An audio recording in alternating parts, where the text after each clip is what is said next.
Hello, today we're going to continue reading the laws, mostly from Leviticus today. We're reading about the health and dietary laws today. So the Lord said to Moses and Aaron, when anyone has a swelling or a rash or a bright spot on his skin that may become an infectious skin disease, he must be brought to Aaron the priest or to one of his sons who is a priest. The priest is to examine the sore on his skin, and if the hair in the sore has turned white and the sore appears to be more than skin deep, it is an infectious skin disease.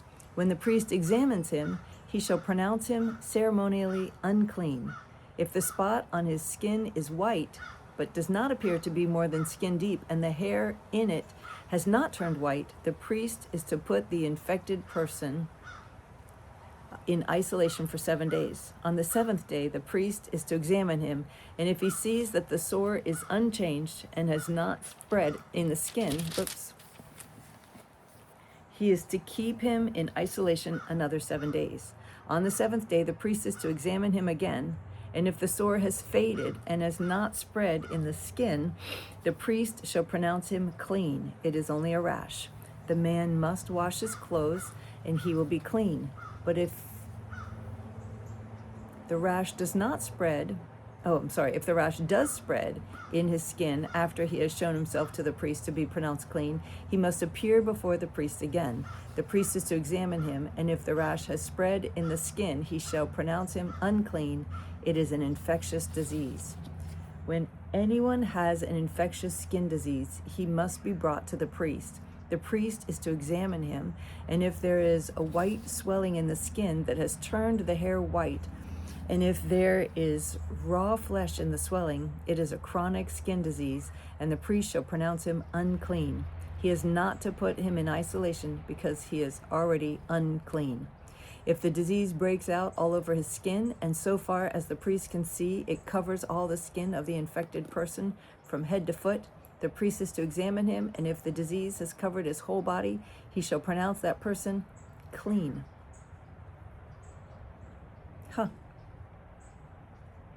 Since it has all turned white, he is clean. But whenever raw flesh appears on him, he will be unclean. When the priest sees the raw flesh, he shall pronounce him unclean. The raw flesh is unclean. He has an infectious disease. Should the raw flesh change and turn white, he must go to the priest. The priest is to examine him, and if the sores have turned white, the priest shall pronounce the infected person clean. Then he will be clean. When someone has a boil on his skin and it heals, and in the place where the boil was, the white swelling or reddish white spot appears, he must present himself to the priest. The priest is to examine it, and if it appears to be more than skin deep and the hair in it has turned white, the priest shall pronounce him unclean. It is an infectious skin disease that is broken out where the boil was. But if the priest examines it, there is no white hair in it, and it is not more than skin deep and has faded, then the priest is to put him in isolation for 7 days. If it is spreading in the skin, the priest shall pronounce him unclean. It is infectious. But if the spot is unchanging and is not spread, it is only a scar from the boil, and the priest shall pronounce him clean. When someone has a burn on his skin and a reddish white or white spot appears in the raw flesh of the burn, the priest is to examine the spot, and if the hair in it has turned white and it appears to be more than skin deep, it is an infectious disease that is broken out in the burn. The priest shall pronounce him unclean. It is an infectious skin disease. But if the priest examines it, and there's no white hair in the spot, and if it is not more than skin deep and has faded, then the priest is to put him in isolation for 7 days. On the seventh day, the priest is to examine him, and if it is spreading in the skin, the priest shall pronounce him unclean. It is an infectious skin disease. If, however, the spot is unchanged and has not spread in the skin but has faded, it is a swelling from the burn, and the priest shall pronounce him clean. It is only a scar from the burn. If a man or woman has a sore on the head or on the chin, the priest is to examine the sore, and if it appears to be more than skin deep, and the hair in it is yellow and thin, the priest shall pronounce that person unclean. It is an itch, an infectious disease of the head or chin. But if, when the priest examines this kind of sore, it does not seem to be more than skin deep, and there's no black hair in it, then the priest is to put the infected person in isolation for 7 days. On the 7th day, the priest is to examine the sore, and if the itch has not spread and there is no yellow hair in it, and it does not appear to be more than skin deep, he must be shaved except for the diseased area, and the priest is to keep him in isolation another 7 days. On the 7th day, the priest is to examine the itch, and if it has not spread in the skin and appears to be no more than skin deep, the priest shall pronounce him clean. He must wash his clothes, and he will be clean. But if the itch does spread in the skin after he is pronounced clean, the priest is to examine him, and if the itch has spread in the skin, the priest does not need to look for yellow hair. The person is unclean. If, however, in his judgment, it is unchanged and black hair has grown in it, the itch is healed. He is clean, and the priest shall pronounce him clean. When a man or woman has white spots on the skin, the priest is to examine them, and if the spots are dull white, it is a harmless rash that has broken out on the skin. That person is clean. When a man has lost his hair and is bald, he is clean. If he has lost his hair from the front of his scalp and has a bald forehead, he is clean. But if he has reddish white sore on his bald head or forehead, it is an infectious disease breaking out on his head or forehead. The priest is to examine him, and if the swollen sore on his head or forehead is reddish white, like an infectious disease, the man is diseased and is unclean.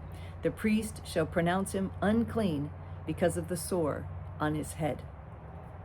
The person with such an infectious disease must wear torn clothes, let his hair be unkempt, cover the lower part of his face, and cry out, "Unclean! Unclean!" As long as he has the infection, he remains unclean. He must live alone. He must live outside the camp.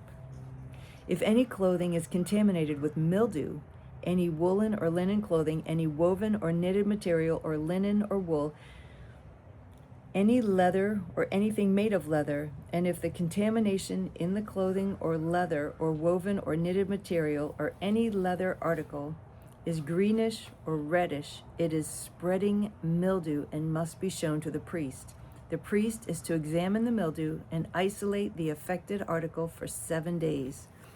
On the 7th day, he is to examine it, and if the mildew is spreading in the clothing, or the woven or knitted material, or the leather, whatever its use, it is a destructive mildew, the article is unclean. He must burn up the clothing, or the woven or knitted material of wool or linen, or any leather article that has the contamination in it, because the mildew is destructive, the article must be burned up.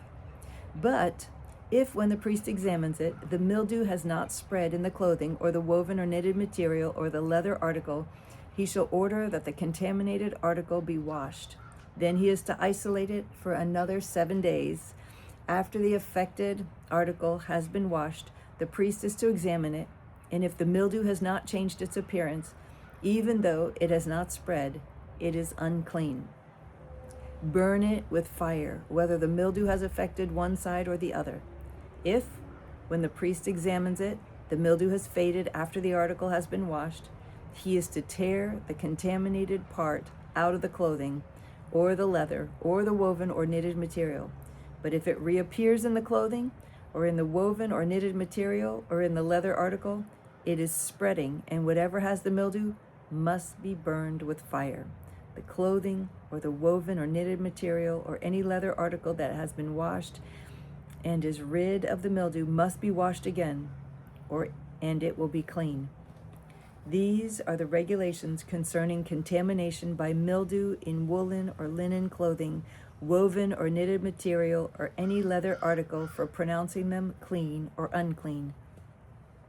The Lord said to Moses and Aaron, "When you enter the land of Canaan, which I am giving you as your possession, and I am spreading mildew in the house in that land, the owner of the house must go and tell the priest, 'I have seen something that looks like mildew in my house.' The priest is to order the house to be emptied before he goes to examine the mildew, so that nothing in the house will be pronounced unclean. After this, the priest is to go in and inspect the house. He is to examine the mildew on the walls, and if it has greenish or reddish depressions that appear to be deeper than the surface of the wall, the priest shall go out the doorway of the house and close it up for 7 days. On the 7th day, the priest shall return to inspect the house. If the mildew has spread on the walls, he is to order that the contaminated stones be torn out and thrown into an unclean place outside the town. He must have all the inside walls of the house scraped, and the material that is scraped off dumped into an unclean place outside the town. Then they are to take other stones to replace these, and take new clay and plaster the house. If the mildew reappears in the house after the stones have been torn out and the house scraped and plastered, the priest is to go and examine it, and if the mildew has spread in the house, it is a destructive mildew. The house is unclean. It must be torn down, its stones, timbers, and all the plaster, and taken out of the town to an unclean place. Anyone who goes into the house while it's closed up will be unclean till evening. Anyone who sleeps or eats in the house must wash his clothes. But if the priest comes to examine it, and the mildew has not spread after the house has been plastered, he shall pronounce the house clean, because the mildew is gone. To purify the house, he is to take 2 birds and some cedar wood, scarlet yarn, and hyssop. He shall kill one of the birds over fresh water in a clay pot. Then he is to take the cedar wood, the hyssop, the scarlet yarn, and the live bird, dip them into the blood of the dead bird and the fresh water, and sprinkle the house 7 times. He shall purify the house with the bird's blood, the fresh water, the live bird, the cedar wood, the hyssop, and the scarlet yarn.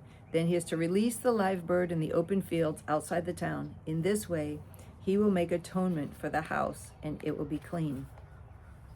These are the regulations for any infectious skin disease, for an itch, for mildew in clothing or in a house, and for a swelling, a rash, or a bright spot, to determine when something is clean or unclean. These are the regulations for infectious skin diseases and mildew. In cases of leprous diseases, be very careful to do exactly as the priests, who are Levites, instruct you. You must follow carefully what I have commanded them. Remember what the Lord your God did to Miriam along the way after you came out of Egypt. The Lord said to Moses and Aaron, "Speak to the Israelites and say to them, when any man has a bodily discharge, the discharge is unclean. Whether it continues flowing from his body or is blocked, it will make him unclean. This is how his discharge will bring about uncleanness. Any bed the man with a discharge lies on will be unclean, and anything he sits on will be unclean. Anyone who touches his bed must wash his clothes and bathe with water, and he will be unclean till evening. Whoever sits on anything that the man with a discharge sat on must wash his clothes and bathe with water, and he will be unclean till evening. Whoever touches the man who has a discharge must wash his clothes and bathe with water, and he will be unclean until evening. If the man with a discharge spits on someone who is clean, that person must wash his clothes and bathe with water, and he will be unclean till evening. Everything the man sits on when riding will be unclean, and whoever touches any of the things that were under him will be unclean till evening. Whoever picks up those things must wash his clothes and bathe with water, and he will be unclean till evening. Anyone the man with a discharge touches without rinsing his hands with water must wash his clothes, bathe with water, and is unclean till evening. A clay pot that the man touches must be broken, and any wooden article is to be rinsed with water. When a man has an emission of semen, he must bathe his whole body with water, and he will be unclean until evening. Any clothing or leather that has semen on it must be washed with water, and it will be unclean until evening. When a man lies with a woman and there is an emission of semen, both must bathe with water, and they will be unclean until evening. When a woman has her regular flow of blood, The impurity of her monthly period will last 7 days, and anyone who touches her will be unclean until evening. Anything she lies on during her period will be unclean, and anything she sits on will be unclean. Whoever touches her bed must wash his clothes and bathe with water, and he will be unclean until evening. Whoever touches anything she sits on must wash his clothes and bathe with water, and he will be unclean until evening. Whether it is the bed or anything she was sitting on, when anyone touches it, he will be unclean till evening. If a man lies with her, and her monthly flow touches him, he will be unclean for 7 days. Any bed he lies on will be unclean. When a woman has a discharge of blood for many days at a time other than her monthly period, or has a discharge that continues beyond her period, she will be unclean as long as she has the discharge, just as in the days of her period. Any bed she lies on while her discharge continues will be unclean, as is her bed during her monthly period, and anything she sits on will be unclean, as during her period. Whoever touches them will be unclean. He must wash his clothes and bathe with water, and he will be unclean until evening. These are the regulations for a man with a discharge, for anyone made unclean by an emission of semen, for a woman in her monthly period, for a man or a woman with a discharge, and for a man who lies with a woman who is ceremonially unclean. The Lord said to Moses, "Command the Israelites to send away from the camp anyone who has an infectious skin disease or a discharge of any kind, or who is ceremonially unclean because of a dead body. Send away male and female alike. Send them outside the camp, so they will not defile their camp, where I dwell among them." The Israelites did this. They sent them outside the camp. They did just as the Lord had instructed Moses. You must keep the Israelites separate from things that make them unclean, so they will not die in their uncleanness for defiling my dwelling place, which is among them. All right. So that is all for today. Yay. So thank you for joining me. It's always a pleasure to read with you. I love you so much. I'll look forward to reading with you again tomorrow. Bye.